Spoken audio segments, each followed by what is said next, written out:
대방열림과 함께하는 가장 확실한 영양사 합격의 길.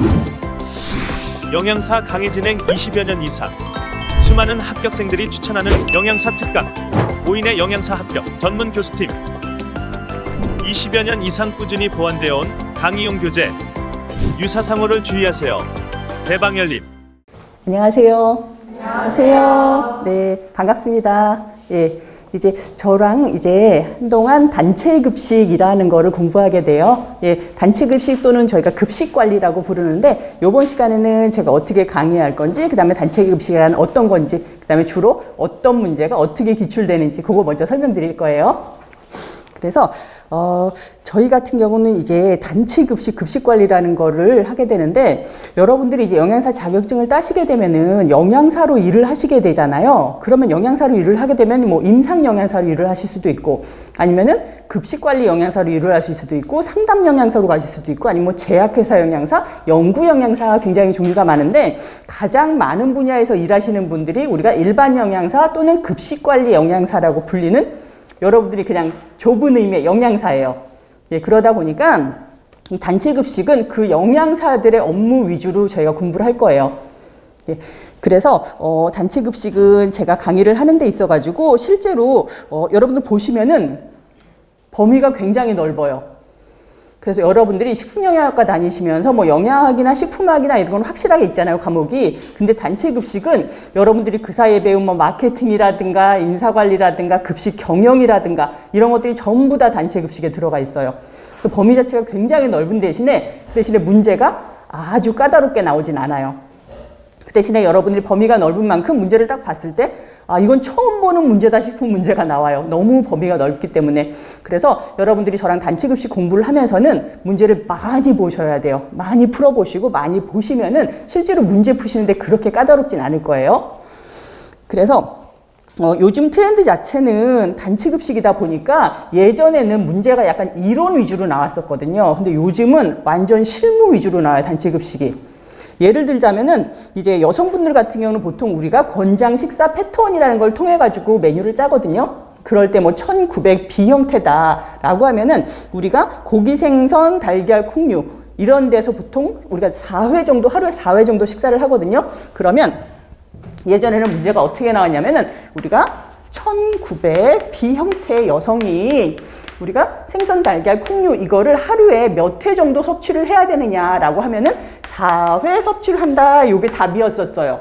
근데 요즘은 문제가 어떻게 나오냐면은 이렇게 하는 여성이 아침에는 달걀을 60g 먹고 이제 점심 때는 생선을 이제 70g 먹고 그럼 80g 먹고 그러면 저녁에 우리가 쇠고기 볶음을 하려고 그러는데 과연 쇠고기를 몇 그램 먹어야 되느냐 이런 식으로 나와요, 문제가. 완전 실무 위주로 나온다는 거죠. 예. 그리고 예전 같은 경우는 그냥 뭐 손익분기점이 도대체 뭐냐. 그럼 손익분기점은 우리가 매출하고 수익하고 지출하고 똑같은 지점이다라는 게 답이었거든요. 근데 요즘에는 한 끼에 5,000원짜리 식사를 판다. 그러면은 여기 만약에 우리가 변동비가 4,000원이라고 한다면 과연 몇 끼를 팔아야 손익분기점에 해당하는가. 이런 식으로 문제가 나오거든요. 그래서 실제로 단체 급식은 저랑 37문제가 나와요. 그러면 그 중에서 적게는 3문제, 많게는 5문제 정도가 계산 문제거든요. 그래서 계산 문제나 이런 것도 제가 좀 상세하게 알려드릴 거예요. 그래서 여러분들한테 실제로 이런 문제가 나온다라는 걸 좀 상세하게 알려드릴 테니까 저 믿고 잘 따라와 주세요. 네. 그 다음에 또 하나 세 번째로는 단체 급식은 트렌드가 있어요. 요즘 트렌드가 뭐냐면 코로나예요. 코로나다 보니까 실제로 트렌드가 자주 바뀌는 게 단체 급식이 제일 자주 바뀌거든요. 위생법규 다음으로 자주 바뀌는 게 단체 급식이에요. 그래서 저랑 여러분들하고 수업하는 도중에도 바뀌어요. 막 그러다 보니까 그것도 제가 지속적으로 업데이트를 좀 해드릴 거예요. 그리고 요거 외에도 여러분들 많이 들으셨겠지만 요거 외에 저랑 학원에서 강의하는 거 왜 혹시 궁금하신 거나 아니면은 여러분들이 여러분들 선배들은 어떻게 수업했는지 이런 거 수기 같은 거 있거든요. 그런 거 보시려면은 네이버 카페 들어가시면 되거든요. 그래서 네이버 카페 들어가시면 요 책 마지막 페이지에 보시면은 QR코드 있으니까 여기 들어가서 질문 같은 거 해주시면은 제가 답변도 해드리고 아니면 선배 영양사가 답변도 해드리니까 요거 많이 활용하시면 될 것 같아요. 그래서 수업 들어가겠습니다. 예, 제가 처음에 말씀드렸던 것처럼 단체 급식 범위 너무 많기 때문에 제가 수업 바로 들어가도록 할게요. 그래서 수업 방식 설명드리면은 제가 단체 급식 수업할 때는 요 앞에다가 제가 키워드를 써드릴 거예요. 키워드를 써드리면은 여러분들이 수업하시는 동안에 요게 요번 시간에 좀 중요한 거다라는 거 머릿속에 담고 저랑 수업하신 다음에요. 제가 수업 끝나고 나서 다시 한번 요건 짚어드릴 거예요. 그리고 요거 수업한 거를 제가 다음 시간에 기출 문제만 한 10문제 정도 골라가지고 수업하기 전에 여러분들이 한번 쫙 풀어보세요. 그러면 제가 수업하기 전에 그거 한번 쫙 다시 풀어드리고 이렇게 시작하도록 할게요. 자, 그래서 단체 급식은 저랑 수업하실 때는 제가 항상 드리는 말씀이 기존에 하셨던 분들한테 굉장히 도움된다고 하신 말씀이 뭐냐면 제가 숲하고 나무 얘기를 많이 하거든요. 단체 급식은 저랑 할 때는 맨 처음에 숲을 한번 보셔야 돼요. 무슨 말이냐면은 단체 급식이 이루어지는 과정은 마침 여러분들이 영양사가 돼가지고 일하는 과정이에요. 처음에 수요 예측하고 메뉴 짜고 이렇게 해가지고 등등등 커다랗게 저랑 숲을 한번 보신 다음에요. 그 다음에 하나하나 카테고리별로 들어갈 거예요. 메뉴 관리 때 뭐 하셔야 되고 구매 관리 뭐 하셔야 되고 시설 관리는 뭐 하셔야 되고 그렇게 하신 다음에 맨 마지막에 다시 한번 숲을 볼 거예요. 그럼 여러분들이 영양사의 일과를 다 배우시는 게 됩니다. 예. 그래서 단체 급식 이론서 저 1장부터 9장까지 나와 있는 빨간색이 표지부터 한번 볼게요. 1장에 이제 개요라고 나와 있죠. 예. 개요 때는 말 그대로 단체 급식이란 무엇인가, 그 다음에 단체 급식에서 일하는 사람은 누구고 단체 급식에서 일하는 조직은 어떤 조직인가 라는 거 배울 거예요. 여기서는 제가 아까 뭐라고 그랬어요? 단체 급식은 37개 문항이 나와요. 여러분들이 2교시 때 37개의 문항을 단체 급식에서 푸시게 되는데 문제로는 이제 41번부터 77번까지가 단체 급식입니다.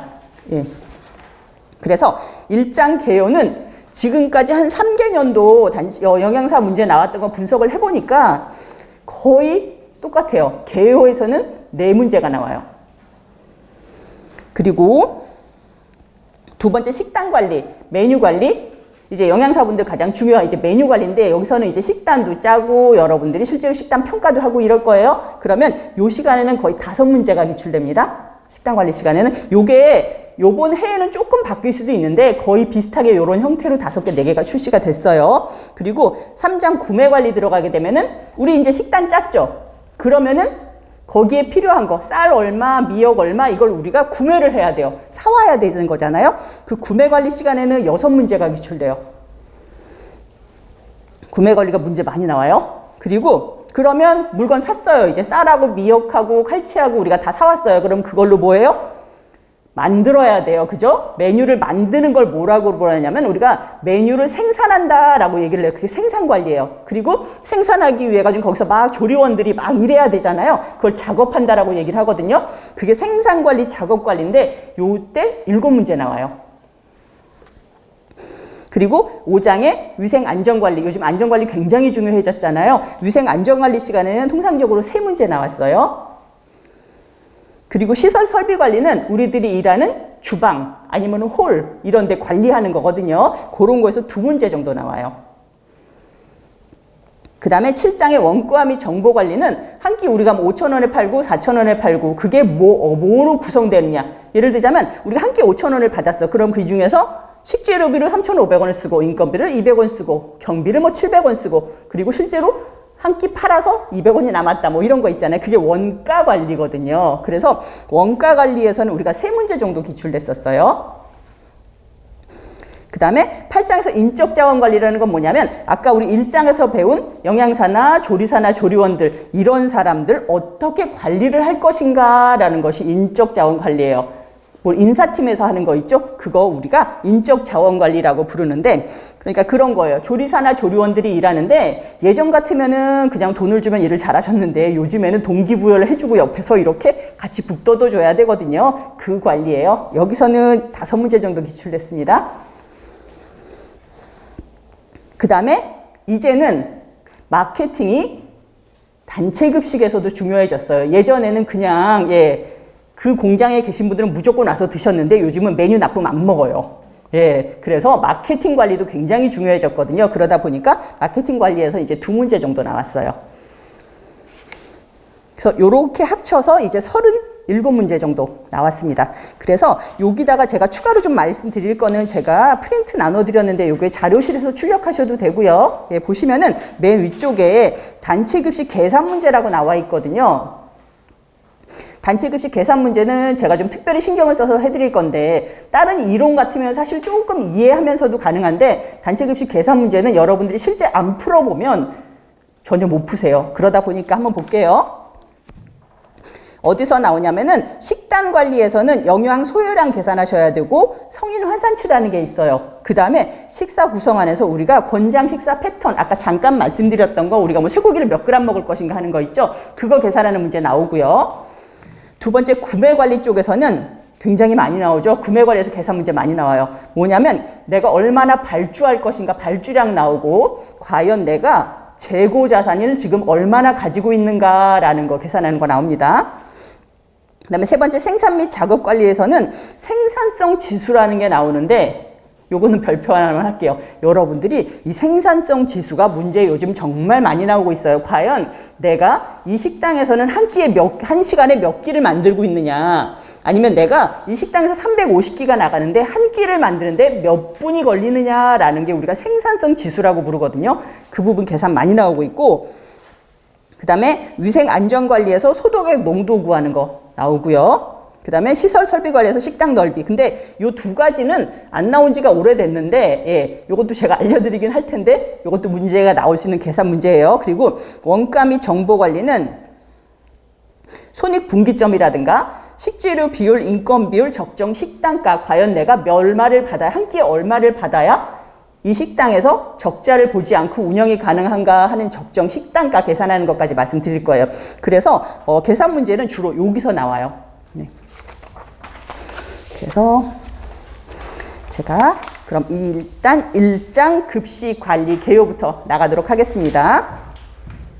제가 여기다가 키워드 오늘 적어주고 시작할게요. 단체 급식의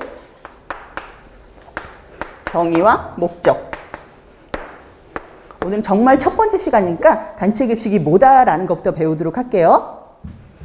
단체 급식의 특징과 문제점.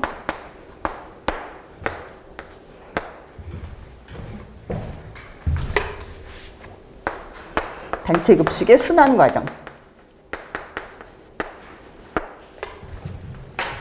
자, 단체 급식의 정의하고 목적, 그 다음에 단체 급식의 특징이 뭔지, 그 다음에 문제점이 뭐가 있는지, 그 다음에 단체 급식의 순환 과정에서 하루하루 이루어지는 영양사의 일과에 대해 제가 쭉 설명드리도록 할게요. 그래서 일단 1번 보시면 급식 산업의 정의와 분류하고 나오거든요. 제가 여기서 수업하면서는 굉장히 많은 만큼 제가 지금까지 거의 한 5년이나 10년 안에 문제 안 나왔던 건 좀 빨리빨리 지나갈 거예요. 그리고 키워드 위주로 좀 말씀을 드릴게요. 그래서 정의는 급식 산업이 과연 뭐냐. 예, 급식 산업 말 그대로 푸드 서비스, 먹는 거에 대한 산업이에요. 그래서 보시면 가정 외의 장소에서 우리가 집에서 식사하는 거 우리가 급식 산업이라고 안 해요. 예. 그래서 가정 외의 장소에서 상업성 및 비상업성 목적으로 고객에게 음식을 제공하는 외식이나 단체 급식을 포괄하는 업체다라고 했거든요. 그래서 밑에 급식 산업의 분류 보면은 여기다 별표 하나만 할게요. 우리나라는 급식 산업을 두 가지로 분류하는데요. 하나는 외식업, 하나는 단체 급식이에요. 그래서 외식업이라는 건 뭐냐면 여러분들이 나가서 보실 수 있는 음식점들이 있잖아요. 예, 그런 것들이 그냥 외식업이에요. 호텔 내에 들어가서도 식당이 있고 여기 가다 보면 분식점도 있고 저기 가다 보면 한식당도 있고 그게 다 외식업입니다. 그래서 일반인들을 대상으로 상업성의 목적으로 음식을 제공하는 업체들이다. 이것이 우리가 외식업이고 여기에 해당하는 게 뭐가 있냐면 일반 음식점, 그 다음에 휴게 음식점, 출장 외식업, 호텔 및 숙박시설 식당 이런 것들이 전부 다 포함되고요. 중요한 건 단체 급식이죠. 우리한테는. 단체 급식은 뭐냐면 직영 및 위탁의 형태로 조직의 특정 동그라미 할게요. 특정 구성원들에게 그 다음에 지속적으로 동그라미 할게요. 2개 동그라미 해놓으셔야 돼요. 급식을 제공하는 업체들로 구성된 산업이다라고 했는데 그래서 여러분들이 아는 단체 급식 식당들 뭐 교육기관이나 그러니까 초등학교나 중학교나 고등학교나 이런 데 식당들 그리고 산업체 식당 그리고 의료기관, 병원에 있는 식당, 병원에 있는 환자실까지 다 단체급식입니다. 그 다음에 사회복지시설, 그 다음에 군대급식 이런 것들이 전부 다 단체급식인데 외식업하고 뚜렷하게 비교되는 거는 특정인이 지속적으로 식사를 한다. 딱 고정된 사람이 계속 식사를 해야 우리가 단체급식이라고 부르거든요. 그래서 밑에 외식업과 단체급식 비교표 보시면은 구분의 피급식자라고 나와요. 피급식자가 뭐냐면 제가 이 단체급식에서 주로 많이 사용되는 단어들이 있는데 그것도 중간중간에 나오면 제가 설명을 드릴게요. 그래서 급식자라는 말이 있고 피급식자라는 말이 있어요. 그러면 급식자라는 말은 뭐냐면 급식을 주는 사람, 영양사나 조리사나 조리 종사원이나 이런 사람들이 급식자고 급식을 당하는 사람이잖아요. 이 사람들은 급식을 먹는 사람들을 우리가 피급식자라고 불러요. 그러니까 요거는 다른 말로 뭐라고 얘기할 수 있냐면 급식 대상자라고 불러요.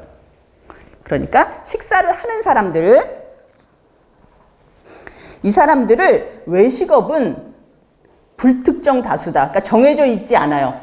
뭐 A 설렁탕이 있다. 저기 설렁탕 집이 있는데 뭐 이 사람이 가서 식사하고 계속 거기서 식사하는 게 아니에요. 지나가다가 아, 식당에 마음에 든다라고 식사를 할 수도 있어요. 그거는 우리가 불특정 다수라고 불러요. 일반인인 거죠. 그냥. 근데 단체급식은 특정인이 식사를 해요.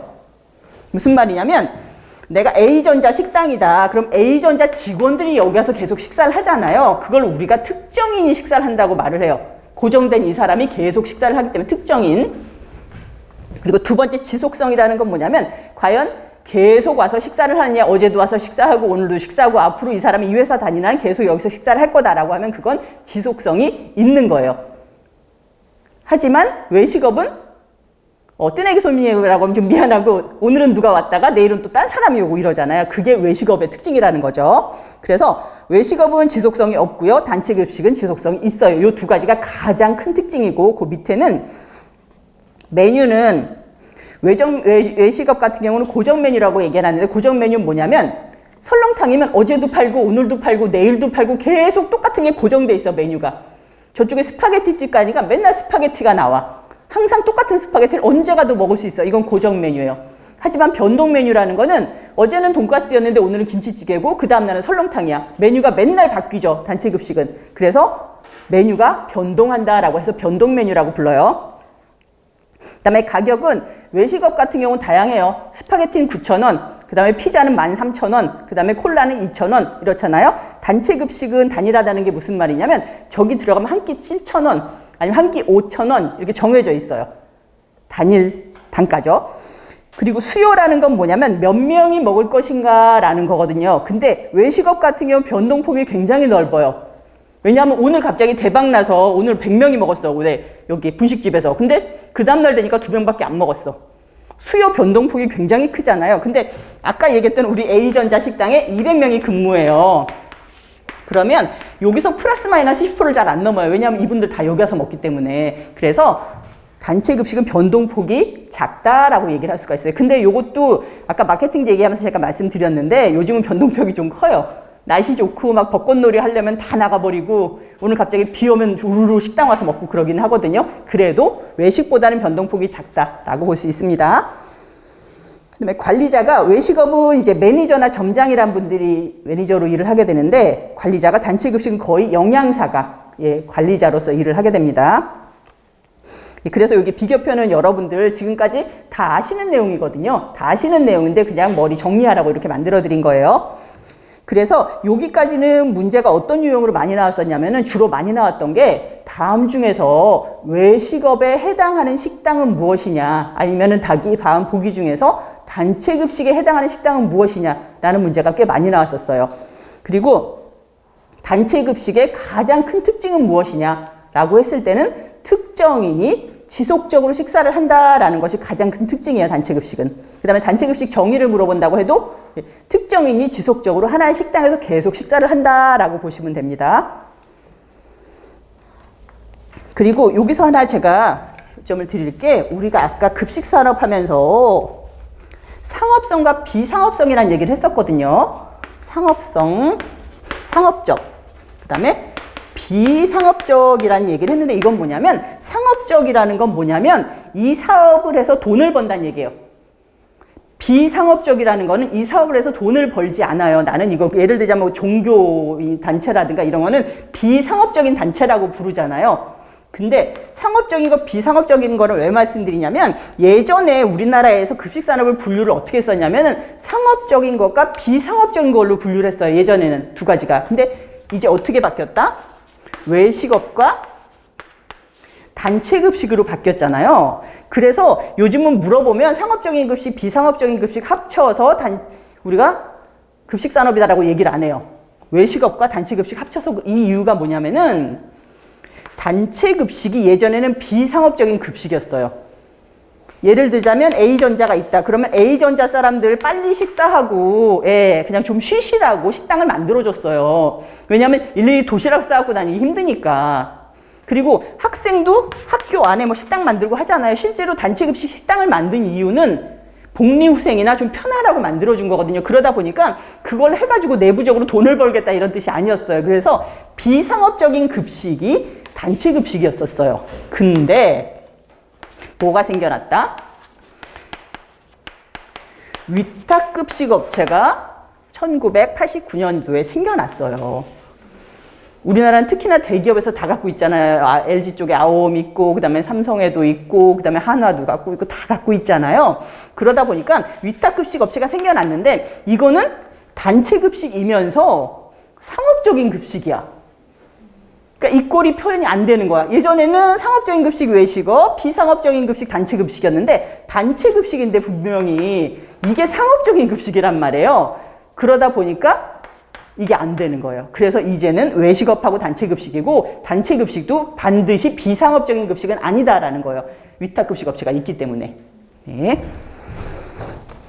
그 다음에 급식산업의 최신 경향 말씀을 드릴 텐데 급식산업의 최신 경향은 아무래도 위탁 경영이 직영에서 위탁으로 아직까지 많이 넘어가고 있고 위탁이 아직까지 더 많아요. 우리나라는. 그리고 실제로 미국이나 일본 같은 데는 우리나라보다 이제 급식 문화가 좀 일찍 시작이 됐거든요. 그런데 보면 거의 90% 이상이 위탁급식을 하고 있기 때문에 우리나라도 위탁급식이 계속 좀 많이 늘어날 것 같아요.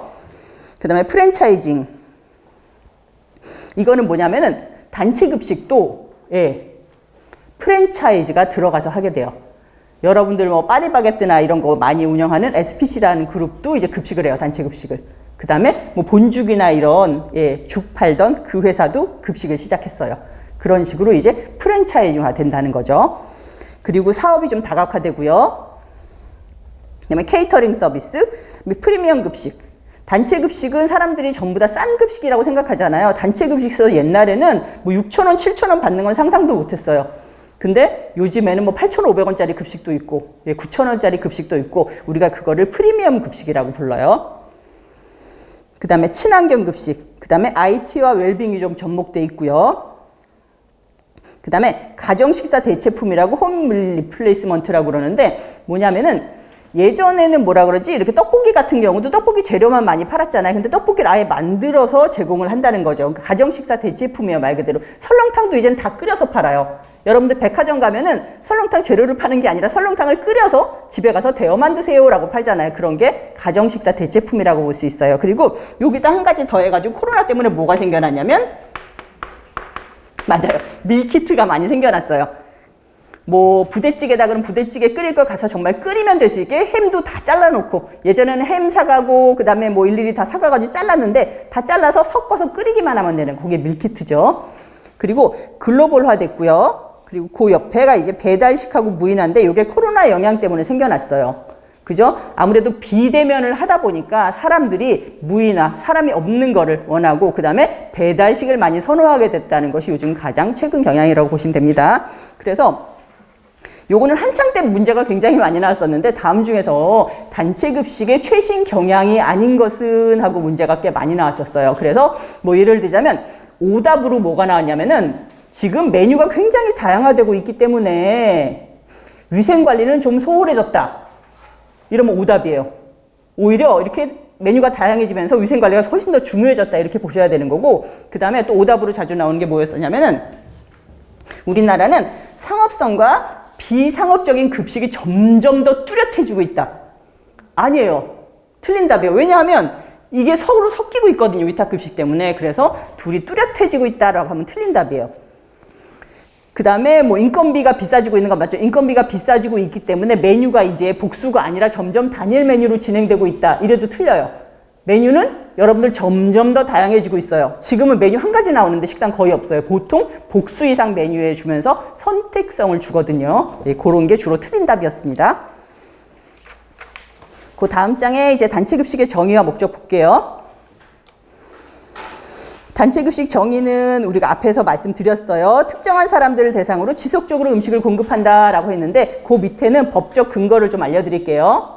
식품위생법 제2조 제12항에 보면은 집단급식소란, 근데 아직까지 법에는 집단급식소란 영리를 목적으로 아니한다라는 말은 들어가 있어요.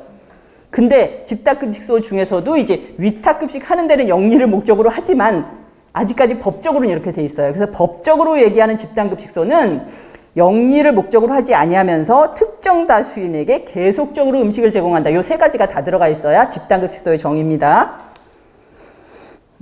그 다음에 뭐 기숙사나 학교, 유치원, 어린이집이나 병원이나 사회복지시설이나 산업체나 등등 그 밖에 후생기관 등등이고요. 그 밑에 볼게요. 식품위생법 시행령 제2조에 의하면 집단급식소는 1회 동그라미 할게요. 50명 이상에게 식사를 제공해야 우리가 집단급식소라고 불러요.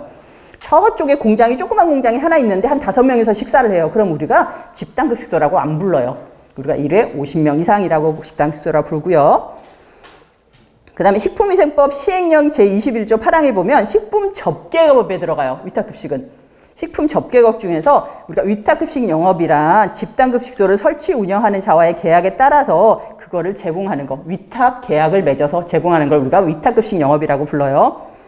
그래서 여기서는 주로 어떻게 나왔었냐 문제가 아까 뭐라 그래서 단체급식 정의 2가지, 특정인에게 지속적으로 식사를 제공한다. 그 다음에 집단급식소라는 건 법적인 근거에 의하여 50명 이상이다라는 거 꼭 알아두세요. 그 다음에 목적이 나오는데 목적은 제가 별표 하나만 할게요. 저도 이제 급식 쪽으로 제가 한 20년 정도 강의를 하다 보니까 약간 문제 트렌드가 있거든요. 그래서 옛날에는 너무 중요하고 망령이 많이 나왔는데 요즘 안 나오는 문제도 있고 그래요. 근데 이 목적은 옛날엔 정말 문제가 많이 기출됐는데 요즘 거의 한 5년 동안 한 번도 안 나왔어요. 그러긴 하지만 옛날에는 정말 별표가 한 5개 붙을 정도로 많이 나왔던 문제거든요. 그래서 단체급식에서 이제 목적은 우리가 2가지로 나뉘는데 하나는 고유의 목적과 하나는 공통의 목적이 무슨 말이냐면 우리가 앞으로 단체급식을 분류를 할 건데 단체급식 분류를 여러 가지로 할 거예요. 급식 체계에 따라 분류도 할 거고 운영 형태에 따라 분류도 할 거예요. 근데 단체급식을 분류하는 가장 일반적인 방법은 뭐냐면 아까 말씀드렸던 피급식자 있죠. 급식 대상자. 그 사람 대상으로 우리가 분류를 하는 거예요. 예를 들자면 유치원에서 급식이 이루어지면 유치원 급식이에요. 병원에서 급식이 이루어지면 병원 급식이고요. 대학교에서 급식이 이루어지면 대학교 급식이에요. 이런 식으로 먹는 사람 대상으로 우리가 분류를 하거든요. 그래서 이 먹는 사람 대상으로 분류를 했을 때 공통 목적이라는 거는 단체급식소에서는 누구든지 갖는 목적이고 고유의 목적이라는 거는 병원만의 목적, 산업체만의 목적, 공장만의 목적, 학교만의 목적 이렇게 자기만의 목적이 있다는 얘기거든요. 그래서 한번 볼게요. 공통의 목적은 식사가 이루어지는 어디서나 갖게 되는 목적이에요. 보시면은 피급식자의 건강 유지 및 증진이다. 이건 당연한 거죠. 식사하는 사람들. 그 다음에 편리성 제공과 비용을 절감하기 위해서다. 그리고 인간관계를 육성하고 사회성도 함양할 수 있다. 같이 식사함으로 인해 가지고. 그 다음에 피급식자에 대한 휴식처도 제공을 한다. 식사하고 잠깐 쉬고 가는 거죠.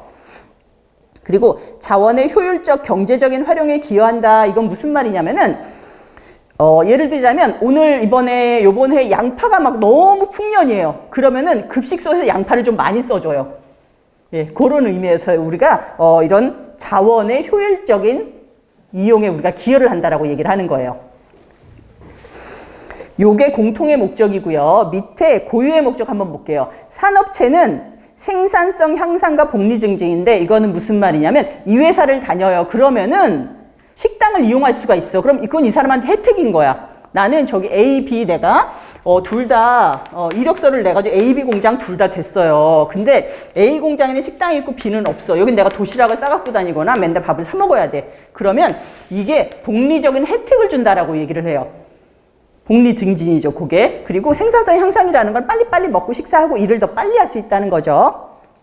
그다음에 학교는 바람직한 식습관 형성과 교육활동 효과 증진을 위한 목표가 있고, 세 번째 병원은 질병 치료 및 회복 증진 건강 회복을 위한 목표가 있어요. 이건 우리가 환자들한테 치료식을 제공하면서 갖게 되는 목적이죠. 그다음에 군대는 군력 증진, 그다음 사회복지시설은 가정적인 분위기를 조성해 주는 거, 아동복지시설은 신체적, 정신적으로 건강하게 육성을 해주는 거, 그 다음에 교도소는 교정활동 지원하는 거, 이런 특정한 목적이 있는데 요거는 문제가 딱 두 가지 형태밖에 없어요. 다음 중에서 단체급식 공통의 목적이 아닌 것은 하면은 고유 목적이 하나 낄 수 있어요. 공통의 목적 쭉 나오다가 갑자기 하나가 질병치료, 이러면 이건 공통의 목적이 아니라 병원만의 목적이거든요. 그리고 또 하나의 형태는 뭐냐면 다음 중에서 고유의 목적이 아닌 것은 하면서 공통의 목적이 하나 낄 수 있어요. 그리고 다음 중에서 고유의 목적을 제대로 연결하지 못한 것은 하면은 산업체에다가 막 병원 목적 갖다 놓고 아니면 학교에다가 막 군대 목적 갖다 놓고 서로 잘못 연결할 수가 있거든요. 그런 거 골라낼 줄 아셔야 되는 건데 요거는 여러분들이 한번 이해하고 가셔도 충분히 보실 수가 있어요. 이거는. 그 다음에 세 번째 단체급식의 순환 과정인데 요거 우리가 매니지먼트 사이클이라고 부르거든요. 요게 단체급식이 이루어지는 과정이고 영양사의 하루 일과라고 보시면 돼요. 제가 처음에 숲을 봐야 된다고 말씀드렸잖아요. 그 숲이 이거예요. 영양사는 이런 식으로 일을 하고 여기서 다시 처음으로 돌아가서 일을 하고 다시 처음으로 돌아가게 돼요. 그래서 보시면 맨 처음에 하게 되는 것이 요거는 지금 억지로 외우지 않으셔도 돼요. 제가 여러분들하고 요거 순서대로 수업할 거예요. 예. 그래서 처음에 수요 예측을 하게 돼요. 과연 여러분들이 지금부터 영양사가 되신 거예요. 영양사가 돼서 지점에서 이제 일을 하시는 거예요. 그러면 내가 무슨 일부터 시작해야 되냐면 맨 처음에 메뉴 짜는 게 아니에요. 맨 처음에 과연 몇 명이 먹을 것인가 라는 걸 여러분들이 선택을 하셔야 돼요. 그걸 수요 예측이라고 부르거든요. 몇 명이 먹을까? 그럼 오늘 한 350명 정도가 먹을 것 같아요. 그러면 메뉴 계획을 하는 거예요. 메뉴를 짜는 거죠. 그 다음에 메뉴를 짠 다음에 그러면 과연 쌀은 얼마나 필요하고 감자는 얼마가 필요하고 뭐 오늘 마침 장어덮밥이 나가. 그러면 장어를 내가 몇 킬로 발주해야 되고 하는 소요량이 나와요. 그 다음에 소요량까지 했으면은 어떻게 돼요? 물건 시켜야 되죠. 물건 시키는 거 우리가 발주라고 불러요. 발주한다라고 얘기하면 물건 시키는 거예요. 내가 물건을 시키면은 이제 구매를 해야 되는 거죠. 물건 사요. 그러면 물건 사갖고 들어와서 내가 물건 제대로 들어왔나 검사하는 걸 뭐라고 부르냐면 검수라고 불러요. 검수 작업을 하게 돼요. 그러면 검수하고 바로 조리를 하는 게 아니에요. 여러분들이 그날 예를 들자면 오늘 장어덮밥이야. 그럼 오늘 아침에 장어 사와가지고 바로 조리하는 게 아니거든요. 보통 우리가 D3, D2라고 부르는데 그건 뭐냐면 3일 전에 물건이 들어와요. 일반적으로. 보통 D1이라고 그래가지고 그날 들어와야 되는 것도 있어요. 뭐 두부라든가 콩나물이라든가 상하는 것들은. 근데 통상적으로 한 3일 전에 보통은 들어오거든요. 물건이. 그러면 그걸 갖다가 여러분들이 전처리를 하던가 아니면은 낮게 포장을 하던가 해가지고 어떻게 하냐면 잠깐 저장을 해줘요. 저장을 해놨다가 그걸 이제 조리해야 되는 거죠. 아까 제가 단체급식에서 쓰는 단어 있다라고 그랬잖아요. 생산. 조리한다라고도 얘기하지만 생산한다라고 얘기를 해요. 그래서 아까 만드는 과정을 생산관리라고 불렀었잖아요. 생산하는 거, 조리하는 거. 그 다음에 만들었어요 다. 그럼 이제 급식해야 되죠. 우리가 그걸 배식한다라고 해요. 식사를 나눠준다라고 해서 배식관리, 배식이라고 부르고 요거를 또 다른 의미에서는 우리가 마케팅이 많이 들어왔다고 그랬어요. 그래서 서비스한다라는 말도 써요. 그래서 배식하는 거는 서비스하는 과정이에요. 그리고 서비스까지 했어요. 그러면 우리가 원가 관리를 해줘요. 과연 오늘 식재료를 얼마나 썼고 인건비를 얼마나 썼고 그래서 어느 정도 남았고 이거 회계가 나오거든요. 그럼 회계 관리를 한 다음에 그 다음에 피드백을 하라는 건 뭐냐면 오늘 재료를 사실은 내가 한 끼당 3,500원만 썼어야 되는데 오늘 실제로 나간 거 보니까 4,000원을 썼어요. 내가 굉장히 많이 썼네. 그러면 내일이나 다음 재료비에서 조금 적게 써야겠다라고 하는 거 이게 피드백이에요. 아니면 오늘 실제로 시금치 무침이 나갔는데 사람들이 아무도 안 먹어. 그러면 다음번에는 시금치 무침은 메뉴에서 좀 적게 적거나 아니면 1인 분량을 좀 줄여야겠다라는 것이 피드백이거든요. 다시 앞으로 돌아가서 수요 예측을 하는 거. 그 다음에 오늘 내가 350명 메뉴를 만들었는데 실제로 300명밖에 안 먹었어요. 그럼 내가 수요 예측할 때 좀 더 다음에 줄여야겠구나 하는 거, 그게 다 피드백이 됩니다. 그래서 요 과정을 우리가 단체 급식의 순환 과정이라고 불러요. 요렇게 하고 그 다음번에 또 수요 예측 들어가죠. 쭉 가고 다 또 수요 예측, 사이클이에요. 영양사가 일하게 되는 사이클. 요거대로 저랑 수업할 거예요. 그래서 그 밑에 계획 실시 평가라는 게 나오는데 앞으로 이제 영양사가 하는 업무에 대해서 너무 많을 거예요. 영양사가 실제로 너무너무 많은 일을 해요. 그러다 보니까 이렇게 수도 없이 나올 건데 요거는 제가 경영 관리에서 다시 한번 말씀드릴 거지만 우리가 경영 관리가 이게 순환하는 거거든요. 그러다 보니까 우리가 어떻게 얘기를 하냐면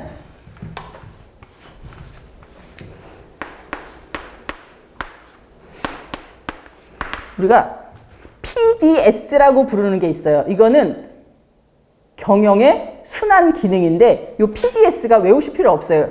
여기서 보면 플랜, 두, C죠. 이게 뭐냐면 계획하고 실시하고 평가하는 거. 플랜, 두, C. 계획, 실시, 평가, 계획, 실시, 평가. 요게 한 바퀴 이렇게 도는 거예요. 계획했죠? 영양사, 그러니까 영양사 메뉴 짜고 계획해가지고 실시, 배식했죠? C. 평가해요. 다시 계획하죠. PDS, 우리가 돌아가는 매니지먼트 사이클을 우리가 PDS 사이클이라고 그러고, 그 다음에 우리가 POC라는 게 있는데 요거는 제가 조직할 때 다시 한번 해드릴 건데, 저건 뭐냐면 내가 계획 세웠다가 그 다음에 조직을 만들고 그 다음에 우리가 뭐예요? 컨트롤, 통제한다라는 거에서 POC라고 부르는데 영양사 업무 같은 경우는 주로 PDS로 많이 나누긴 해요. 그래서 여러분들 제가 PDS라고 써놨는데 계획에 필요한 거는 인력 계획, 영양 계획, 메뉴 계획, 운영 계획, 구매 계획 등등등 많아요. 이런 것들이 다 계획에 들어가고요. 실시에 들어가는 건 식단 작성, 구매하거나 검수하거나 저장, 조리, 생산, 배식 이런 것들이 전부 다 실시에 들어가고요. 두에. 그 다음에 평가에 들어가는 것이 메뉴 평가, 원가 관리, 각종 일지, 재고 조사 이런 것들이 다 C에 들어가는데 여기서 문제 어떻게 나왔었냐면요. 다음 중에서 영양사 업무 중에서 평가에 해당하지 않는 것은 하면서 위에 나와 있는 인력계획이나 영양계획 같은 거 하나 끼워놓으면 이거는 평가가 아니라 계획이다 라는 거 아셔야 된다는 거예요. 예, 그래서 요 세 가지 분류 나누시는데 그렇게 어렵진 않은 게 계획에 들어가는 애들은 다 계획자가 붙어요. 뒤에 운영계획, 구매계획, 식수 예측 다 계획자예요. 그 다음에 실시평가, 그 다음에 매니지먼트 사이클 순서 나오는 것도 문제가 예전엔 많이 나왔었는데 요즘은 별로 안 나와요. 예, 그래서 수요 예측부터 시작해가지고 우리가 발주 저장 등등해서 피드백까지 요거 순서는 여러분들이 저랑 수업하면 그냥 쭉 외우시게 돼 있어요. 영양사 업무니까. 그 다음에 이제 단체 급식의 특징 한번 볼게요. 단체 급식의 특징은 지금까지 했던 거 쭉 정리해 드린 거예요. 한번 그냥 쉽게 읽고 넘어갈게요. 특정인을 대상으로 지속적으로 급식한다. 그 다음에 외식업 대비는 식단가가 좀 낮다. 그리고 대부분 영양사가 관리자더라. 그 다음에 규모가 크고 짧은 시간에 다량의 식사를 공급한다. 우리가 이거 집중 배식이라고 불러요. 무슨 말이냐면 외식업 같은 경우, 외식업은 지금은 이제 브레이크 타임이 있지만 예전에는 그냥 하루 종일 식사 제공했었잖아요. 분식집 그냥 아무 때나 가면 식사 제공할 수 있었잖아요. 근데 단체 급식은 뭐냐면 점심시간에 식사가 빠바바바 제공돼야 되기 때문에 오늘 이 식당에 우리가 10,000명이 있어. 근데 이분들이 점심시간이 12시부터 1시란 말이에요. 이 사이에 10,000명이 다 먹어야 돼. 그래서 정말 집중적으로 배식이 이루어진다는 거예요. 우리가 집중 배식 아니면 피크타임 배식이라고 부르거든요. 그래서 급식이 워킹 스케줄, 인력 계획 짜기도 너무 힘들고 일하기도 너무 힘든 거예요. 왜냐하면 저 시간에 우르르 와서 다 먹어야 되기 때문에. 그래서 저 시간은 완전 전쟁이거든요. 그리고 세 번째는 일반적으로 변동 메뉴가 많아서 메뉴가 날마다 변한다. 그 다음에 대량 식중독의 위험이 있어서 위생관리가 굉장히 중요하다. 왜냐하면 대량 식중독이 일어난다는 건 뭐다? 왜냐하면 똑같은 음식을 그 많은 사람들이 먹기 때문에 한 사람이 식중독이면 다 걸리는 거예요. 외식업 같은 경우는 시간도 길고, 그쵸? 누구는 2시에 와서 먹었고 누구는 7시에 와서 먹고 하다 보니까 이렇게 분산되는데 급식 같은 경우는 10,000명이 여기 한꺼번에 똑같은 음식을 먹는단 말이에요. 그러면 식중독이 하나가 발생하면 거의 다 대량으로 발생할 수밖에 없다는 거죠. 그 다음에 작업관리 인력 운영은 이제 체계적으로 이루어진다라는 거. 요게 단체급식의 특징이에요. 문제가 나오면은 예전에는 다음 중에서 단체급식의 특징이 아닌 것은 하면서 뭐 메뉴가 변동 메뉴가 아니라 고정 메뉴라든지 뭐 이런 식으로 된 적이 있었어요. 그 다음에 단체급식의 문제점 할게요. 단체급식은 문제점이 있을 수밖에 없는 게 여러 명이 한꺼번에 식사를 하기 때문에 불만이 생길 수밖에 없어요. 그래서 여러분들 혹시라도 주변에서 단체급식에 와서 요즘은 이제 많이 해요. 근데 예전에는 와가지고 식사를 해보더니 와, 이 식당 단체급식 너무 맛있다라는 얘기 안 하잖아요. 예전 인스타 막 올리지도 않았잖아요. 근데 요즘은 많이 변해서 올려요. 단체급식에서도 식사 뭐 8,000원짜리, 7,000원짜리 많기 때문에 인스타 올리고 막 스타 영양사 막 나오고 이러잖아요. 그런 식으로 하는데 아직까지는 그래도 단가가 좀 낮기 때문에 그래서 영양적인 문제점 한번 볼게요. 영양적인 문제점은 단체급식이라고 그래가지고 여기서 반드시 영양소 섭취를 못한다 이건 아니에요. 하지만 영양사 산출이 잘못될 경우 왜냐하면 전부 다 모르는 이 사람은 실제로 1800칼로리가 필요한 사람이고 이 사람은 3000칼로리가 필요하면 내가 이 사람은 3000칼로리 주고 이 사람은 1800칼로리 못 주잖아요. 그러다 보니까 개개인 차가 있어서 영양적인 문제점이 생길 수밖에 없다는 거예요. 보시면 이제 다량 조리 기술 부족하고 맛이 저하되거나 기호에 맞지 않으면 섭취를 안 해버려. 영양사가 아무리 1800칼로리, 1900칼로리 짜가지고 딱 맞춰줘도 배식하면서 난 맛있다고 만두를 20개씩 들고 가고 그러면은 영양적인 불균형이 올 수밖에 없다는 거죠. 그게 영양적인 문제점이에요. 그 다음에 위생적인 문제점 같은 경우는 뭐냐면은 대규모 급식이기 때문에 종업원의 위생교육과 시설 및 기기의 위생관리가 중요하고 아까 말씀드렸죠. 대량 식중독의 사고가 날 우려가 있습니다. 그리고 세 번째 비용면은 뭐냐면 아직까지는 그래도 많이 나아지긴 했는데 단체급식에서는 사람들이 5,000원 넘어가면 여기 비싸네 라는 의식이 있어요. 그냥 한 끼 내가 때운다라는 생각이 많기 때문에 아직까지는 지금 우리가 5년 전에 보통 단체급식 평균 단가가 얼마였냐면 3,500원, 4,000원이었거든요. 그때 외식 단가가 한 6,000원에서 7,000원이었어요. 근데 지금 코로나를 거치면서 외식 단가가 거의 10,000원 이상 됐단 말이에요. 근데도 단체급식은 아직까지도 한 1,000원밖에 안 올랐어요. 외식업이 막 4,000원 오를 때 단체급식은 1,000원밖에 안 오른다는 거죠. 예, 그러다 보니까 이 비용 면에서 대부분 급식소가 그리고 이럴 수밖에 없는 게 우리나라는 굉장히 특이한 게 외국에는 단체급식을 거의 자기가 돈을 내요. 단체급식에서 먹더라도 자기가 돈을 내는데 우리나라는 아직까지 회사에서 돈을 대주는 경우가 많아요. 그러다 보니까는 차라리 내가 한 1,000원만 더 주고 잘 먹겠다가 안 통하는 거예요. 회사에서 한 사람 뭐 100원 올려줘도 이건 전체적으로 보면 1년에 막 1억이니까 회사에서 잘 안 올려주는 거죠. 그걸. 그러다 보니까 가격이 아직까지 낮을 수밖에 없어요. 그리고 사람들 입장에서 공짜로 먹는데 뭐 이 정도만 해도 잘 먹지 이런 생각들이 좀 있기 때문에 그래서 시설비도 절약해야 되고 등등 합니다. 그래서 대부분은 식당이 이제 지하에 많이 위치하잖아요. 제가 어떤 데 가면 지하 4층에 있는 것도 봤어요. 그럼 영양사가 막 자기는 산소호흡기 끼고 일해야 된다고 지하 4층에서 일한다고 얼굴에 막 뭐 핀다고 막 그러더라고요. 아직까지는 지하에 좀 많이 넣어놓는 경우가 많아요. 그 다음에 심리면이라는 건 뭐냐면 가정식에 대한 향수라는 거죠. 솔직히 저도 이제 집에서 음식 하잖아요. 그리고 실제로 나가서 이렇게 단체급식 일하는 거 보면 단체급식에서 훨씬 더 깨끗하게 닦아요. 집에서는 한 번만 대충 헹굴 거 거기서는 혹시라도 문제 내면 안 돼가지고 몇 번을 닦거든요. 거기다 음식도 온갖 레시피 맞춰가지고 하고 집에서 막 대충대충 하잖아요. 그래도 아직까지는 집에서 만든 게 더 맛있다는 사람들이 많아요. 이게 가정식에 대한 향수 때문에 우리 엄마가 끓여주는 김치찌개 그게 최고인데 라고 얘기를 하거든요. 예, 그래서 이 가정식에 대한 향수 때문에 심리적으로 단체급식은 맛이 없어 라고 생각한다는 문제점이 있다는 거죠. 그래서 실제로 그 뒷장 넘기게 되면 개선 방안이 있어요. 그냥 이렇게 할 게 아니라 개선 방안을 많이 만들었죠. 그래서 기호도 충족 및 잔식 해소란 말이 나오는데 이건 뭐냐면은 사람들이 음식을 남기거나 이러는 게 있잖아요. 그렇기 때문에 이거를 좀 우리가 어떻게 개선해보자 라고 해서 지속적인 모임, 과연 이 집단은 내가 영양관리를 맡은 이 집단은 무슨 음식을 좋아하느냐, 닭을 좋아하느냐, 돼지고기를 좋아하느냐, 아니면 튀김 요리를 좋아하느냐, 찜 요리를 좋아하느냐, 이걸 자주 설문조사 같은 걸 해가지고 잔반 안 남기게 아니면 이 사람들이 만족할 수 있도록 우리가 많이 조사를 하기 시작했다는 거죠. 요게 개선 방법이고요. 그다음에 급식 관리자의 자질을 많이 향상시켰어요. 그래서 우리가 요즘 급식 경영이란 말 많이 쓰죠. 급식 자체가 정말 경영이 됐어요. 예. 그리고 세 번째는 위생적인 급식 관리를 위해서 우리가 햇섭 인증 많이 받기 시작했고요. 합리적인 경비 절감인데 그냥 경비 절감을 해서는 안 되고 합리적으로 경비 절감을 해야 돼요. 우리가 사실은 원가 관리 하다 보면은 가장 쉽게 할 수 있는 경비 절감이 뭐겠어요? 여러분들 만약에 내가 한 끼에 5,000원을 받고 있어요. 근데 내가 여기서 재료비를 3,500원을 쓰고 있어요. 70%나 쓰고 있단 말이야? 그러면 근데 운영하다 보니까 원가 관리를 하다 보니까 뭐 마이너스 100원씩 막 적자가 나는 거야. 한 끼 팔아가지고. 그러면 가장 쉽게 줄일 수 있는 게 뭐겠어요? 재료비잖아요. 인건비는 생각보다 못 줄여요. 자를 수가 없어서. 그래서 재료비를 쉽게 줄여요. 3,500원 재료비를 김치를 국내산을 쓰다가 갑자기 중국산을 써. 국내산 김치하고 중국산 김치하고 3배 차이 나거든요. 그럼 갑자기 내가 중국산 김치를 쓰면 여기서 300원을 깎는단 말이야? 그럼 3,200원 쓸 수 있잖아요. 그래서 요게 가장 쉬운 건데 그렇게 하시면 안 돼요. 그럼 먹는 사람들 금방 알아요.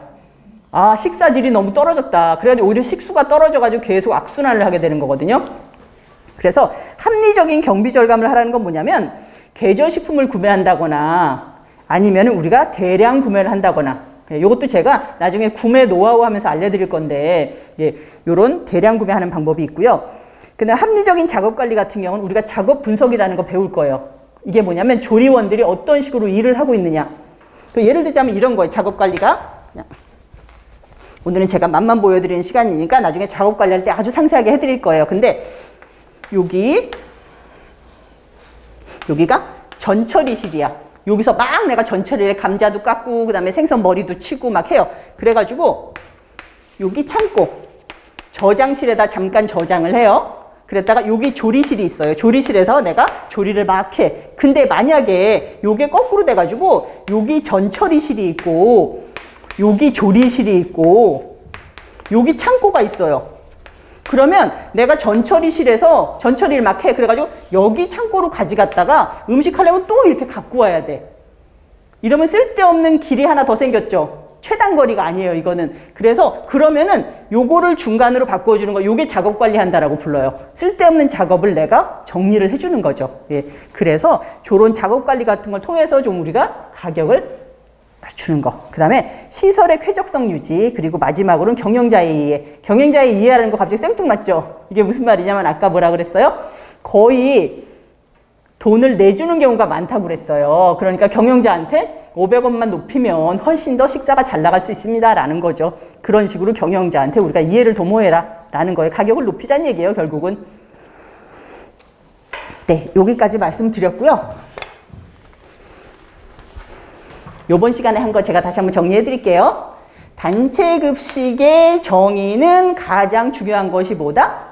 특정인에게 지속적으로 식사를 제공하는 거다. 그 다음에 목적은 두 가지가 있었어요. 공통의 목적이 있었고 고유의 목적이 있었습니다. 그리고 단체 급식의 특정인은 마찬가지로 특정인에게 지속적으로 식사를 제공한다. 그리고 문제점은 아까 영양적인 거, 심리적인 거, 비용적인 거 있었죠? 예, 그런 거 여러분들이 카테고리별로 알아두시면 좋다라고 말씀을 드렸고, 단체 급식의 순환 과정은 제가 마지막으로 한 번만 더 해드릴게요. 처음에 수요 예측을 하고, 요거 여러분들이 계속해서 반복하시면 저절로 머리에 들어가요. 수요 예측하고, 그 다음에 메뉴 짜고, 그 다음에 우리가 소요량 예측한 다음에 검수가 아니라 구매를 하시는 거예요. 발주하고, 구매하고, 검수하고. 그 다음에 우리가 잠깐 저장을 했다가 그 다음에 조리, 생산 관리를 하시는 거예요. 조리 막 한 다음에 그 다음에 배식을 해요. 음식 나갔죠? 사람들한테 음식 나갔으면은 그걸 갖다 내가 실제로 오늘 나갔던 거에 대해 원가 관리를 하시는 거예요. 과연 얼마가 나갔고 얼마를 썼다라는 거. 그러고 나서 다시 피드백해서 다시 수요 예측을 한다. 이것이 우리가 전체적으로 볼 때 단체 급식의 순환 과정이라고 보시면 돼요. 예, 여기까지 말씀드렸고 다음 시간부터는 단체 급식의 발전 나가도록 할게요. 예, 수고하셨습니다. 네.